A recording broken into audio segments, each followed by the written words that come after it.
그러니까 예배는요, 하나님을 만나는 자리라는 것입니다. 그러니까 여러분, 예배가 무너지면요, 하나님이 함께 하시지 않습니다. 예배가 무너지면요, 신앙이 무너지고 영적 싸움에서 무너지기 때문에 반드시 인생의 크고 작은 문제가 발목을 잡고요, 영적 싸움에서 승패가 결정되기 때문에 내가 진짜 삶의 현장에서 하나님의 은혜를 체험하려면요, 예배의 자리, 기도의 자리에 반드시 나와야 된다는 것입니다. 아멘.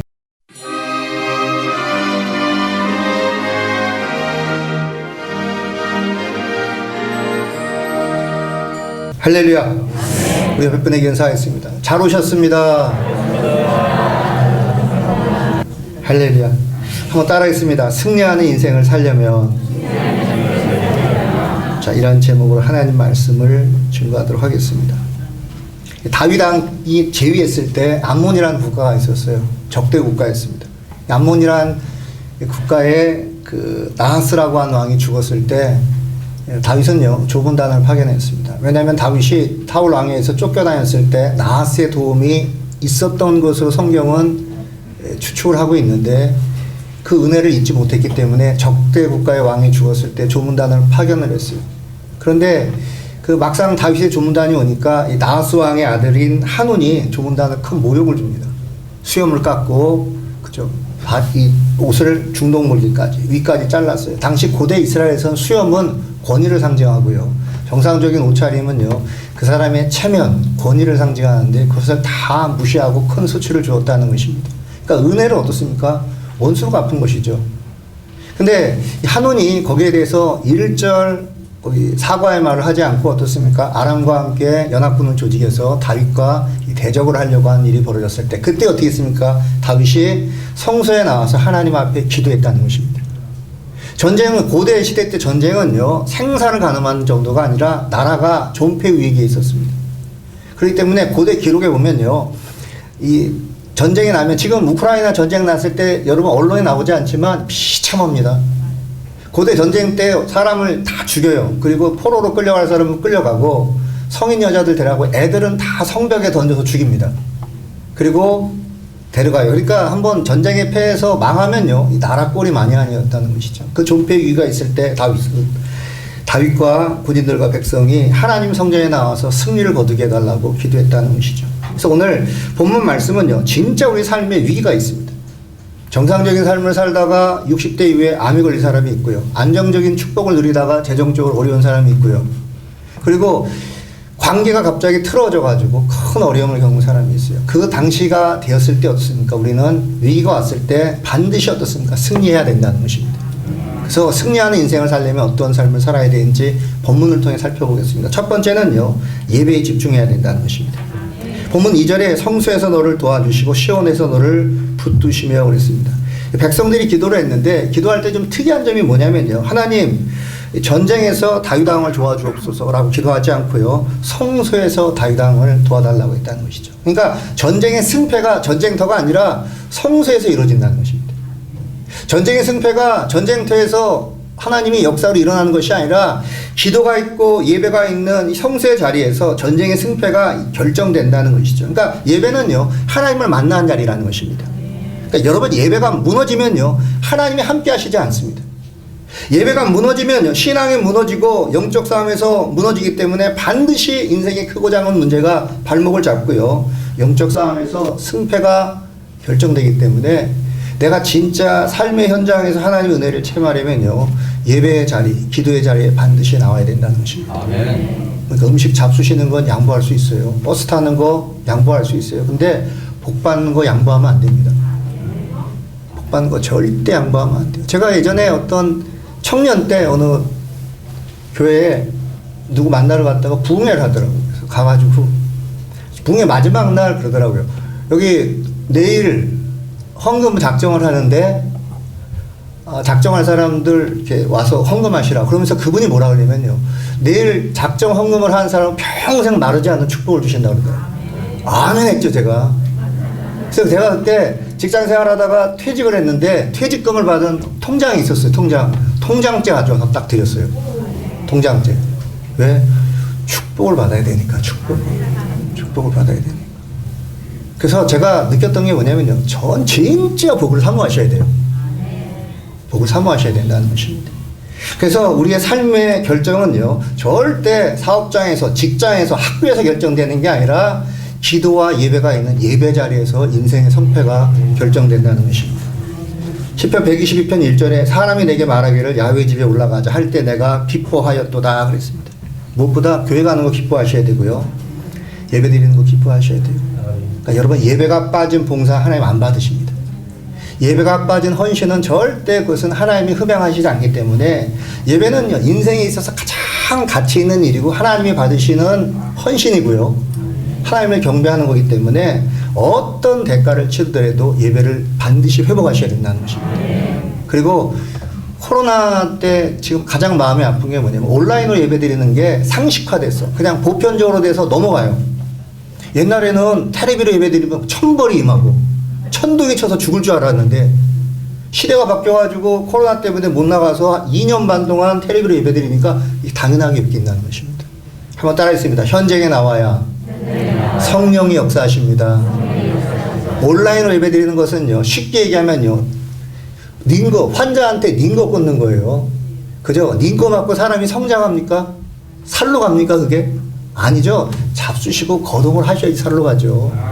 그러니까 예배에 나와서 반드시 말씀의 꼴을 먹고 성벽 치며 찬양하고 부르짖어 기도하고 말씀이 심령에 새겨질 때 영적으로 자라고 회복이 된다는 것입니다. 3절에 내 모든 소재를 기억하시며 내 번제를 받아주시기를 원하노라 그랬습니다. 그러니까 예배의 중요성을 알고 있기 때문에 다윗은요, 예배 나가기 전에 하나님 앞에 번제를 드렸다는 것이죠. 번제는 뭡니까? 재물을 남기지 않고 싹 태워서 올려드리는 것이에요. 그러니까 번제의 의미가 뭐냐면요, 나의 모든 것을 하나님께 바치는 거예요. 어디서요? 전쟁이 아니라 예배에서요. 하나님께 다 바쳤다는 것이죠. 그러니까 국가적인 위기 앞에서 다윗은요, 번제를 통해 자신의 모든 것을 하나님께 드리고 승리를 구했다는 것이죠. 실제로 다윗은요, 평생 자신의 영광을 구하지 않고 하나님의 영광을 구했습니다. 다윗의 평생 소원이 뭔지 아시죠? 성전 건축이었어요. 근데 하나님이요, 손에 피를 많이 묻혔다, 전쟁에서 사람을 많이 죽였다는 이유로 성전 건축을 허락하지 않으시니까 다윗은 그 말을 듣고 섭섭이가 안 들어갔습니다. 오히려 남은 생애 동안에 자신의 후대에 솔로몬이 성전을 지을 수 있도록요, 자신이 모든 걸 다 들여서 성전 건축 재료를 준비하는 일에 헌신을 다했다는 것이죠. 만약에 다윗이 자신 이름의 석자를 드러내고 싶고 자신의 이 영광을 드러내고 싶었으면 하나님 말씀 거부하고요, 가장 화려한 성전을 지었을 것입니다. 근데 그것을 하나님이 기뻐하시지 않는다는 것입니다. 그러니까 다윗은요, 자신의 이름을 드러내지 않고 하나님을 위해서 헌신했다는 것입니다. 그래서 여러분, 반드시 여러분, 봉사하는 분들의 가장 큰 맹점이 뭔지 아십니까? 죄정도 그럴 수 있어요. 내 이름이 드러나야 돼. 행사를 할 때 이름 석자가 드러나지 않으면 밤에 잠을 못 자는 사람이 있어요. 그분 기도하셔야 됩니다. 제가 밤이 성령의 역사가 아니에요, 그거는. 연말쯤 되면요, 제가 교구에 있을 때 보면은 이런 분들, 제가 교회학교나 교구에 있을 때 보면 이런 분들 꼭 있어요. 연말쯤에 봉사 그만해야지. 성교회도 그만하고 찬양, 성가대도 그만하고.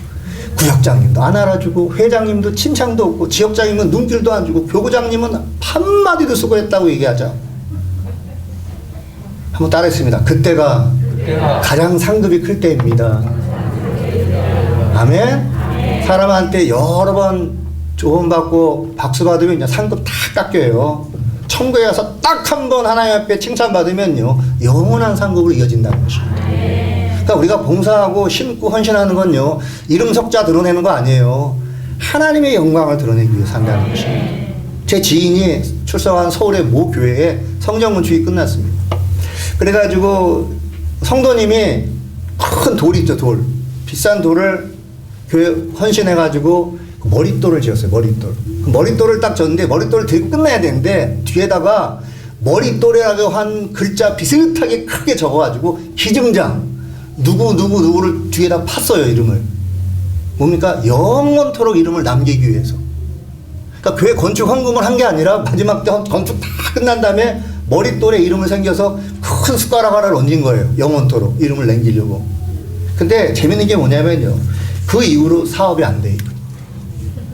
그 이후로 교회와 크게 성도들이랑 부딪히고 하나님 앞에 손가락 받는 인생으로 전락을 하더라는 것입니다. 잠언 29장 23절에 사람이 교만하면 낮아지게 되겠고 마음이 겸손하면 영예를 안으리라. 교회에서 자신의 이름을 내려고 하면 할수록은요, 문제가 생기고 하나님이 어떻습니까? 그 이름을 낮추신다는 것입니다. 그래서 여러분, 절대 이름 드러내지 마시고, 못 알아주면 상급이 쌓인 줄 아십시오. 1800년대 후반에요. 뉴욕에 설교를 잘하는 헨리 워드 피처라는 목사님이셨습니다. 설교를 기가 막히게 하셨대요. 그래서 주일날 예배당 앞에 사람들이 줄을 쭉 서가지고 문을 딱 열면 막 앞자리 가서 콘서트의 앞자리 차지하듯이, 방탄소년단 콘서트의 앞자리 차지하듯이 사람들이 막 앞자리를 차지했대요. 왜? 그 목사님 설교 들으려고. 어느 날 한 목사님이 강단에 올라서니까 헨리 목사님이 아니에요. 다른 목사님이 딱 쓰니까 성도들이 한두 명 눈을 살피더니 나가기 시작했어요. 이 목사님 강단에 서서 그랬습니다. 오늘 헨리 목사님이 몸이 편찮으셔서 제가 대신 설교하게 됐습니다. 다시 제가 설교하기 전에 광고 한 말씀 드리겠습니다. 지금 일어나서 교회 나가시는 분들 뿐만 아니라 오늘 헨리 목사님을 예배하러 오신 분들은 다 나가십시오. 다 나가십시오. 그랬더니 일순간 장례가 숙연이더니 사람이 자리에 앉았어요. 근데요, 그 교회가 창립한 이후에요, 가장 큰 하나님의 은혜가 임했다는 것입니다. 저희 이민지에 보면은 예배 나온 사람들의 이유가 많아요. 첫째, 보증을 서줬기 때문에 나와요. 권사님이 보증을 서두면 그 교회에 코를 깨서 나오는 거예요. 사업자금 대주면 나와야 돼. 그죠? 항상 나와야 돼. 근데 진짜 중요한 것이 뭐냐면요, 그게 중요한 게 아니라 하나님은요, 예배의 대상이 사람이 되는 것을 하나님이 안 기뻐하신다는 것입니다. 요한복음 4장 23절에 아버지께 참되게 예배한 자들은 영과 진리로 예배할 때가 너니 곧 있다라. 아버지께서는 자기 이렇게 예배한 자들 찾으시니라. 그러니까 설교만 듣지 마시고요, 진정으로 예배하십시오. 어떤 분이 그래요. 나는 뭐 야정정하게 직분 받아서 대표 기도도 못하고 뭐도 못한다고. 제가 그렇게 해서 예배 드리는 게 아니라, 난 순서도 못 맡아서 예배 드리는, 그게 아니에요. 진짜 예배 드리는 거 알려드릴게요. 대표 기도할 때 같이 드리십시오. 대표 기도 드리면요, 똑같이 따라서 하면 똑같이 올라갑니다. 아멘. 설교 들을 때 아멘 하시면 그 내 말씀이 되는 거예요. 아멘. 아멘? 아멘. 아멘. 아멘은 뭡니까? 진실로 진실로. 동의합니다. 맞습니다. 믿습니다. 아멘. 그래서 반드시 예배가 빠진 사역이나 봉사를 기뻐하지 않기 때문에 신앙생활에서 예배보다 더 크고 중요한 것은 없다고 생각하시고요. 다시 소시적인 예배가 아닙니다. 코로나 이전에서 예배를 꼭 회복하시기 바랍니다. 아멘. 실업인의 성패는 어디서 말씀드립니까? 어디서요? 여기서 결정되는 거예요. 실업인의 성패는 예배에서 결정된다는 것입니다. 두 번째 따라 있습니다. 확신을 갖고 기도해야 됩니다. 확신을 갖고 기다리면 평상시에 하나님이 나를 붙들어 주신다는 것을 믿으셔야 돼요. 그런 사람이 확신을 갖고 기도할 수 있다는 것입니다. 6절에 야훼께서 자기에게 기름 부음 받은 자를 구원하시는 줄 이제 내가 아노니 그의 오른손에 구원한 힘으로 그의 거룩한 하늘에서 그에게 응답하시리로다. 기름 부음 받은 자가 누굽니까? 다윗을 얘기한다는 것이죠. 다윗은요, 하나님 앞에 기름을 받았는데 기름을 받았다는 것은요, 하나님의 택정함을 받았다는 것입니다. 그래서 하나님의 기름 부음을 받고 하나님께 택정함을 받은 사람은요, 절대 하나님이 망하게 놔두지 않는다는 것입니다. 그래서 다윗은요, 진짜 암몬과 아람 연합군과 전쟁을 할 때요, 절대 전쟁에서 지지 않고 승리했고요. 뿐만 아니라 일생일대 위기를 만날 때마다 위기를 벗어나게 해주셨고요. 그리고 매번 전쟁 때마다 연전연승의 은혜를 주셨다는 것입니다. 예수님이 십자가에 못 박혀 피 흘려 돌아가셨습니다. 그리고 3일 만에 사망과 죽음의 권세를 이기시고 부활하셨어요. 그리고 어떻습니까? 사망과 권세를 이겼기 때문에 우리는요, 그 은혜 가운데 반드시 승리할 수 있다는 것이죠. 그러니까 이 사망 권세를 가진 마귀가요, 우리를 넘어뜨리려고 하지만요, 절대 우리를 넘어뜨리지 못한다는 것입니다. 왜요? 사망 권세를 이기신 예수님이 붙들고 계시기 때문에 여러분, 하나님께 속한 구원받은 성도는요, 절대 마귀가 괴롭힐 수 없다는 것입니다. 여전히 지금 사단의 공격이 사업장에 있어요. 질병 가운데 있습니다. 자녀들 가운데 있을 수 있다는 것이죠. 그렇지만요, 사탄의 공격을 받은 사람은 망할 것 같고 자녀가 도저히 회복이 안 되는 것 같고 그리고 모든 일이 끝난 것 같지만 때가 되면 하나님이 반드시 일으켜 주신다는 것입니다. 제가 교구사에 갈 때 그런 분들이 있어요. 목사님, 우리 아들이 담배를 하도 많이 펴가지고 교회 못 나오겠어요. 그래요. 내가 권사인데 남편이 담배를 하루에 2갑씩 펴요. 근데 어떻게 합니까? 그래서 나오라 그래, 제가. 하나님의 역사는 담뱃불보다 뜨겁다 그래서 제가. 한 방도 아니고 두 방도 아니고 두 번도 아니고 다 불로 한번 지져지면요, 담배를 보루째 사다 줘도 안 핀다 그랬어요. 아, 그렇습니까? 그러더라고요. 그럼요. 끊고 나오는 게 아니라 나와서 끊는 거예요. 그래서 제가 절대 걱정하지 마십시오. 절대 뭐 담배 안 꺼서. 그러니까 가끔 이제 일부 예배 때, 제 교부 때 일부 예배 때 성도님들 오면 남자 집사님들이 예배 들어가기 전에 담배를 막 피고 와요. 그리고 막 가글을 하고 와. 화장실에서 가글을 막 하고 와. 그럼 냄새가 안 날 것 같죠? 담배 연기가 어디로 간줄 아십니까? 다 머리로 들어가 있어요. 안수를 하면 하얀 게 쑥쑥 올라와요. 나중에 그래요. 샴푸로 감고 오세요. 샴푸로. 근데도 이뻐요. 왜? 교회를 나오니까. 교회를 나오니까. 그래서 기름 부은 자들은요, 하나님이 반드시 망하도록, 그리고 구원의 대열에서 이탈하도록 하지 않는다는 것이죠. 그러니까 담배를 피고 술 마시고 세상적인 삶을 남편이 살고 자식이 살고 있다고 끝나는 게 아니라 하나님이 기름 부으시고 택정한 사람은요, 반드시 때가 되면요, 하나님이 부르신다는 것입니다. 그러니까 로마서 8장 28절에 이와 같이 성령도 우리의 연약함을 도우시나니 우리는 마땅히 기도할 바를 알지 못하나 오직 성령이 말할 수 없는 탄식으로 우리 위하여 친히 간구하시느니라 그랬습니다. 성령님은요, 감당할 수 없는 어려움에 빠지면요, 반드시 우리의 짐을 대신져 주시고 우리를 도와주신다는 것이죠. 근데 성령의 도우심을 오해하는 경우가 있어요. 어떤 걸로 하냐, 내가 아무것도 안 해도 성령님이 도와주실 줄 사람들이 생각한다는 것입니다. 근데 절대 그렇지 않다는 것입니다. 성령님은요, 내 연약함을 알고 무릎 꿇고 기도할 때 도와주시고요, 성령의 음성을 듣고 순종할 때 성령님이 도와주신다는 것입니다. 저에게 백모 권사님이 계십니다. 믿음이 아주 좋아요. 이분은 하나님이 시키면 그대로 해요. 그러니까 무서운 분입니다. 그분이. 이거 하려면 아닌 것 같은데 이런 사람은 아니에요. 시키면 그냥 해. 하고 봐요. 어느 날 새벽에 나와서 기도하는데 하나님이 금고를 사라 그러더래요. 그래서 갑자기 그때 웬 금고? 근데 하나님이 쌍파울을 다 뒤져가지고 아주 큰 금고를 사서 가지고 집에 딱 와서 기도를 했대요. 어떻게 할까 했더니 아무 말씀이 없으시더래요. 그래서 벽장 안에다가 그 옷 있죠. 옷장 안에다가 이게 놔뒀어요. 그리고 얼마 있는데 퇴근을 해서 제품, 의료부를 하시는데 제품을 사업 끝나고 주차장에 갔더니 강도가 총을 딱 대더래요. 그래서 끌고 엘리베이터 타고 집으로 갔더니 이미 가서 보니까 사위도 묶여있고 딸도 묶여있고, 근데 남자들은 다 묶어서 화장실에 집어넣고 딸도 묶어서 있는데, 여러분 브라질 강도들은 뭐 한두 명이 아닙니다. 너댓 명이 들어와요. 하나는 저쪽 경비원 잡고 있고 한쪽은 저 바깥에서 망 보고 있어요. 휴대폰 들고 오면 연락하려고. 그리고 4명 정도가 다 훑는데 한국 사람들이 어떤 소문이 나냐면 고추장 단지 있죠. 안에 달러로 숨겨놨다 그래가지고 한국 집만 들어가면 고추장 단지를 찾아서 다 뒤집어 먹는 거야. 전부 다. 막 장롱 뭐 쇼파 다 찍고 베갯잎 다 찍고 막 다 카페트 열고 돈이 안 나오는 거예요. 돈이 막 혈안에서 차고 다니는데 돈 어디 있냐고 했더니 네 총을 보니까 기억이 안 난다 어디 있는지. 나중에 물어보니까 그분이 그 브라질 헤알 돈을 달러로 바꿔가지고 여행용 가방 있잖아요. 핸디캐리 하는 거. 거기다가 숨겨놨는데 그것만 안 유지돼요. 그것만. 다른 걸 다 끄덕놓으면 권사님은 묶여 있다가 발로 툭 찬대요. 그것만. 저기다 쓱 보내려고. 근데 한 10분 지나니까 찾았다 그러고 나오더래요. 봤더니 그 금고를 갖고 나오더래요. 빈 금고. 그래서 둘이 자꾸 막 흔들더니 야 소리가 안 나는 거 보니까 꽉 찼다 돈이. 그래서 그걸 들고 나가더래요. 그래서 큰 화를 면했다 그러더라고요. 그래서 그분이 하는 말이 목사님 자다가 하나님이 무르고 나무 서라 하면 서야 된다고 그러더라고요. 한번 따라했습니다. 성령의 음성에 순종하면 수지 맞습니다. 할렐루야. 에베소 6:18절에 모든 기도와 간구를 하되 항상 성령 안에서 기도하고 이를 위하여 깨어 구하기를 항상 힘쓰며 여러 성도를 위하여 구하라 그랬습니다. 분명히 알아야 될 것은요. 세상 사람 기도 못합니다. 예수 믿고 구원받은 성도만이 기도할 수 있는 특권이 있어요. 기도는 삼위일체 하나님 앞에 드리는 거예요.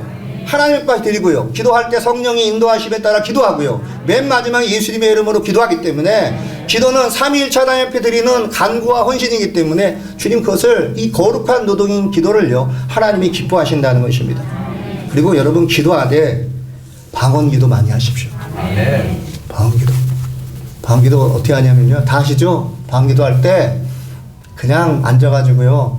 몸을 15도 앞으로 내밀고 뒤로 하면 자요. 내밀고 무조건 하루에 1시간 이상씩 통성으로 방언기도 하십시오. 영이 강해집니다. 막 미워하는 거 없어져요. 왜냐하면 방언기도는 나를 세우는 거예요.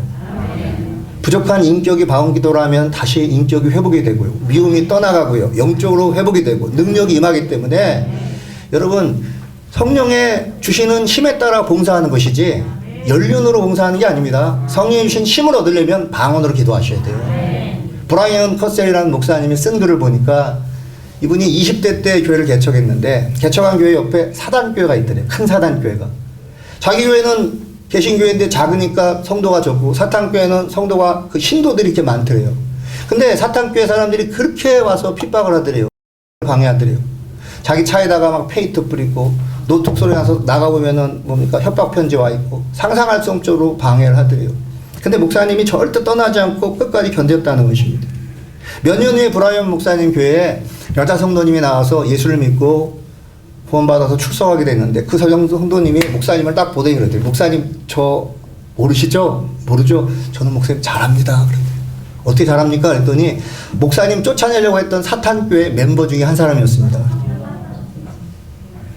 제가 이 지역에 있는 기도 좀 한다고 하는 교회들 모든 목사들을 쫓아내서 했는데 다 나갔는데 딱 5명만 안 나갔더래요.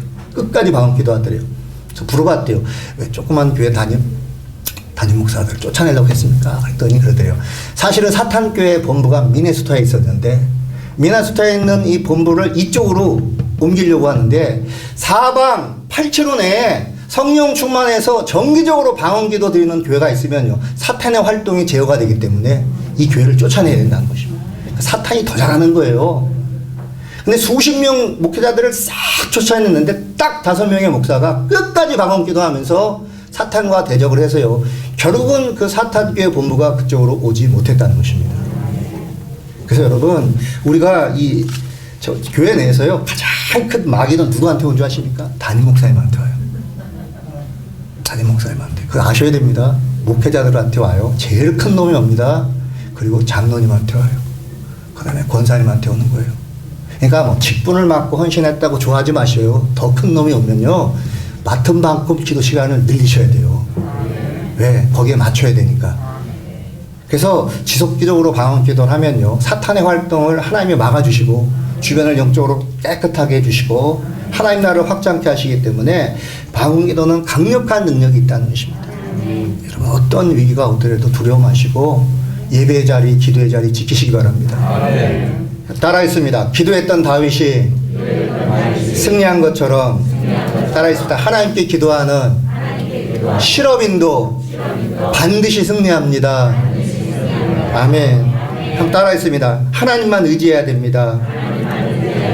7절에 어떤 사람은 병거 어떤 사람은 말을 의지하나 우리는 야훼 우리 하나님의 이름을 자랑하리로다. 전쟁에서 많은 병거 말 무기를 갖고 있어야 전쟁에 승리할 수 있죠. 그래서 도대교에서는요 전쟁의 승패가 좋은 말, 좋은 군사, 좋은 무기에 있었다는 걸 알고 있었기 때문에 더 많은 말, 더 많은 무기, 더 많은 병력을 확충하려고 나라마다 온 힘을 기울였다는 것입니다. 그러니까 다윗은요 병거의 많고 적음이 승리를 가져주는 것이 아니라 하나님의 이름을 의지할 때 승리가 있다는 것을 명확하게 체험적으로 알았다는 것이죠. 사울왕이 블레셋과 전쟁을 할 때 골리앗이 침략해왔죠. 그때 어린 다윗이 변변한 무기 없이 물맷돌 가지고 나갔을 때 못 이겼습니다. 만군의 야훼 하나님 이름으로 나갔을 때 승리했다는 것입니다. 사무엘상 17장 45절에 다윗이 블레셋 사람에게 이르되 너는 칼과 창과 단창으로 내게 나아오거니와 나는 만군의 야훼 이름 곧 내가 모욕하는 이스라엘 군대의 하나님의 이름으로 내게 나아가노라 그랬습니다. 그래서 여러분 이 세상 사람들은요 하나님의 이름으로 나가는 걸 굉장히 무모하게 본다는 것입니다. 심지어 교회 내에서도 믿음 없는 사람들은요 기도해서 응답 받았어 하나님의 응답을 주셨어 그러면은 그 얘기를 이해하지 못하고 얕봐요. 저 말도 안 되는 소리 하고 있는데 열심히 해서 하나님이 내가 열심히 해서 된 거지 뭡니까? 영적으로 모른다는 것입니다. 그러니까 교회 내에도 영성파가 있고 육체파가 있는 거예요. 영성파가 되려면 기도하셔야 돼요. 부르짖어 기도하셔야 된다는 것입니다. 그런데 아무리 믿음이 없는 사람들이 볼 때 그것이 무모해 보일지라도요 하나님의 이름으로 기도하고 주님을 의지할 때 가장 큰 능력이 임한다는 것입니다. 그래서 여러분 제가 아는 상파울로에 한 집사님이 있어요. 사업하던 분이 있는데 망했어요. 사업이 안 되는 거예요. 인간적인 힘과 노력을 다 기울여 사업을 했는데 자꾸 주저앉는 거예요. 그래서 도움이 될 만한 사람을 쭉 찾았어요. 찾았는데 자기 친척 가운데 큰 부자가 있는데 항상 망하면 자기 이런 생각했대요. 망하면은 그분한테 내가 손 벌리면 된다. 그래서 가서 봐서 손 벌렸더니 얼마 안 도와주더래요. 그래서 그때 이 사람이 깨달았어요. 하나님 앞에 나와서 기도했습니다. 그러면 기도회 때 나와서 부르짖어 기도했어요.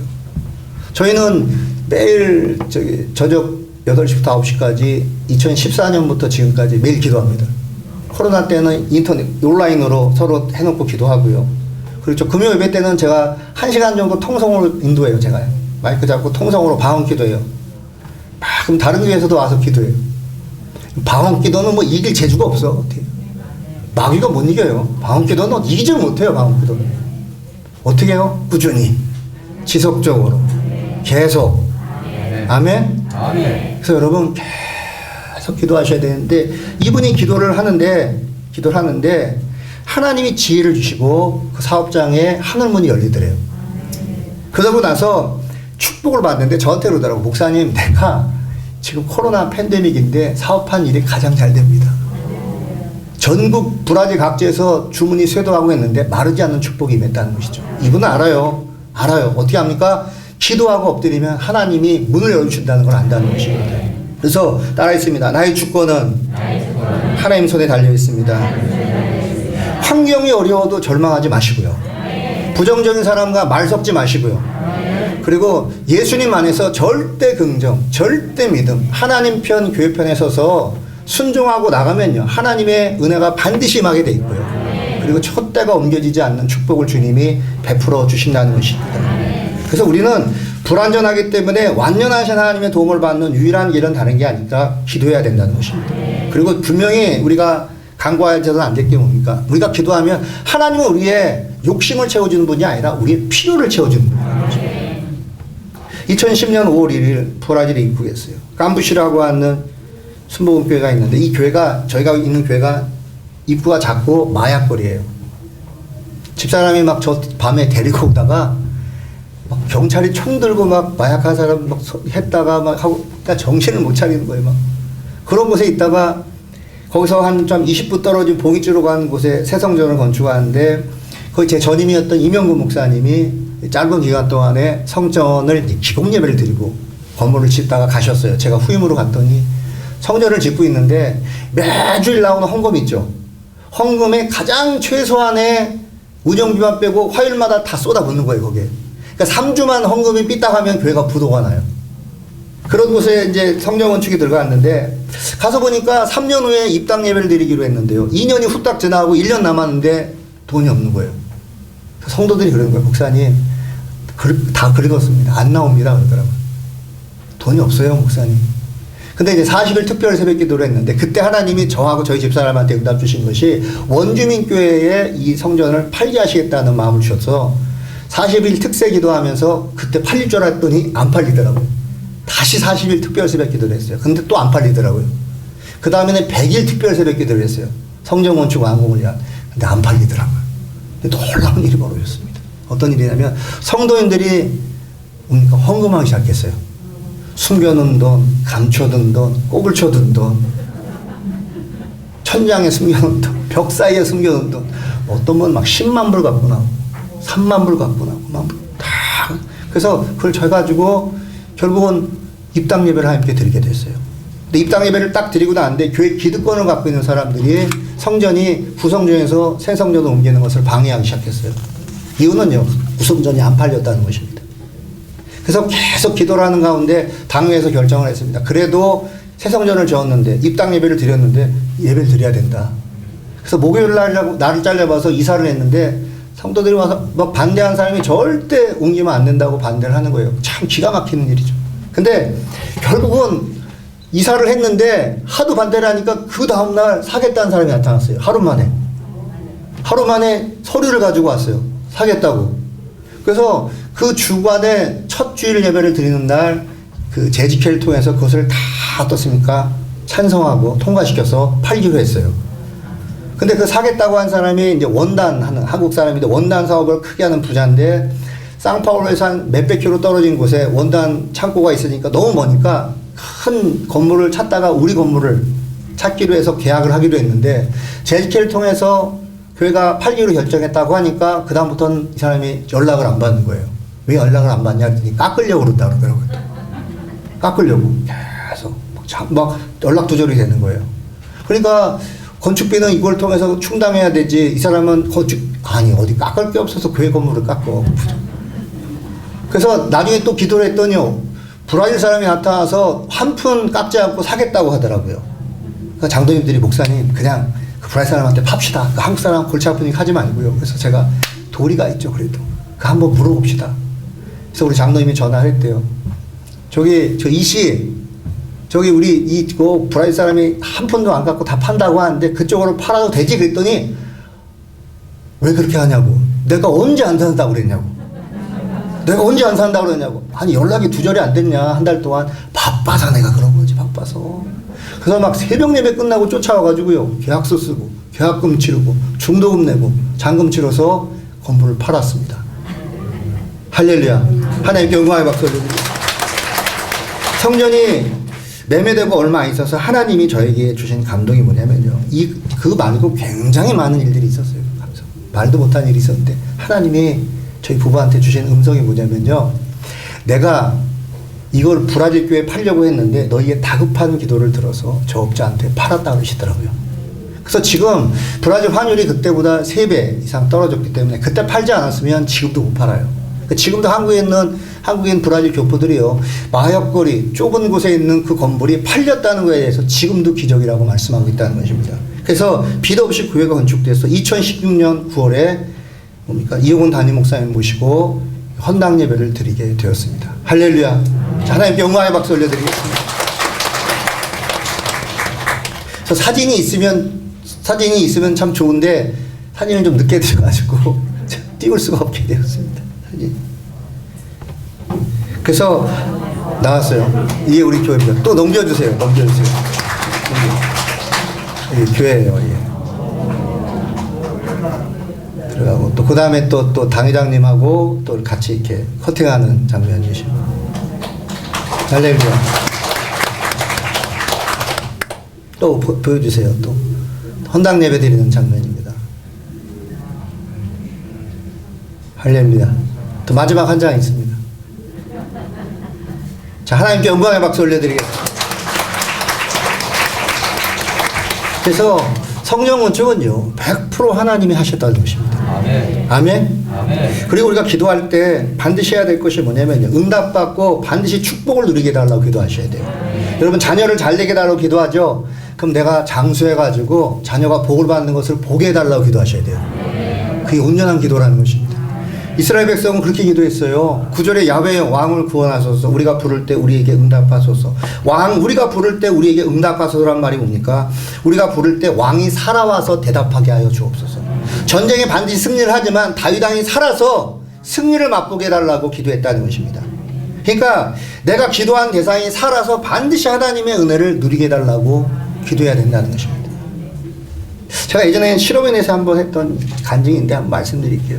제 자녀가 셋이 있습니다. 첫째는 아들, 둘째는 딸, 셋째가 딸이에요. 셋째를 낳을 때 42살에 낳았어요. 늦둥이에요. 42살에. 늦둥인데 낳고 지금 12년 전에 갔으니까 지금 많이 컸죠.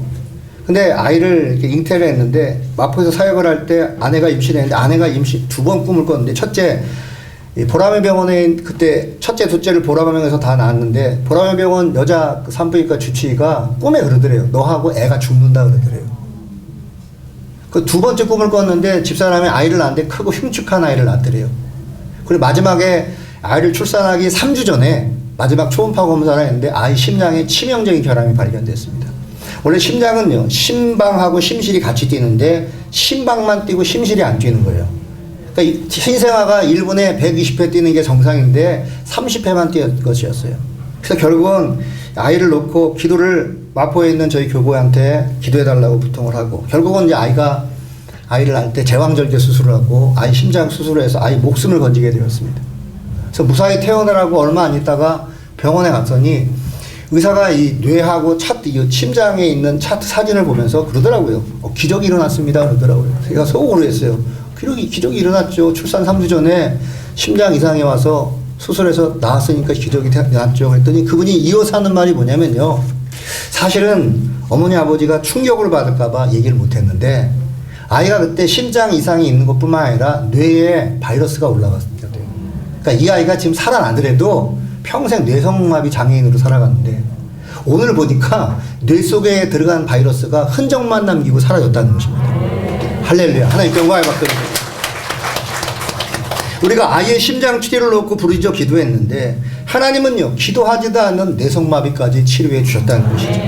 어떤 성도님이 이렇게 얘기해요. 목사님 난 너무 바빠가지고요 이렇게 한대요. 하나님 제 기도 문제 다 아시죠? 그리고 그냥 안 돼요. 교회가 안 돼요. 문제 다 맨날 그렇게 기도 안 나와가지고 하나님 다 기도하고 성교회 봉사하러 간대요. 맞습니다. 하나님 전지전능하시기 때문에 우리의 문제를 다 알고 계신다는 것이죠. 근데 문제는 뭡니까? 하나님은요 우리의 문제를 다 아신다고 응답해주는 분이 아니라는 것입니다. 따라했습니다. 내가 기도할 때 하나님이 역사하십니다. 예레미야 33장 3절에 너는 내게 부르짖으라 내가 내게 응답하겠고 내가 알지 못하는 크고 은밀한 일을 내게 보이리라. 부르짖어 기도할 때 하나님께서 우리가 전혀 알지 못하는 큰 일로 은밀한 방법으로 도와주시고 축복해 주신다는 것입니다. 그래서 여러분 매일 시간을 정해서 규칙적으로 기도하셔야 되고요. 하루도 빼먹지 말고 기도하십시오. 제가 평신도 때요. 평신도 때 기도를 쭉 하다가 몇 달 하다가 하루를 쉬었어요. 기도가 안 되더라고요. 그런 경험 있죠. 하루 빠졌는데 기도가 안 돼. 저는 이 옛날에 박종원 집사가 썼던 하물 보좌로 움직이는 기도의 그 책에서 제가 응답을 받은 게 뭐냐면요. 하루를 쉬면요. 기도의 역량이 하루가 나가는 게 아니라 21일치 기도가 영역이 빠져나간대요. 그러니까 하루를 쉬면요. 한 달에 하루씩 쉬면 영역이 안 쌓이는 거예요. 그래서 저는 기도줄을 잡으려고 기도 오살리에 올라가면 기도굴에 들어가서 기도하다가 제 기도 분량이 있잖아요. 왜? 하루 빠졌는데 기도가 안 돼요. 그럼 기도하다가 20분 만에 자고 기도하다 30분 만에 자고 그래서 온전히 깨어서 그 기도 시간을 채울 때까지 기도를 해요. 밤새도록 기도하다가 기도줄이 딱 잡히면 그때 내려오면 기도가 같이 회복이 되는 거예요. 그 기도는 어떻게 해야 된다고요? 따라했습니다. 매일 시간을 정해놓고 규칙적으로 기도해야 됩니다. 따라했습니다. 부르짖어 기도하고 방언으로 기도해야 됩니다. 아멘.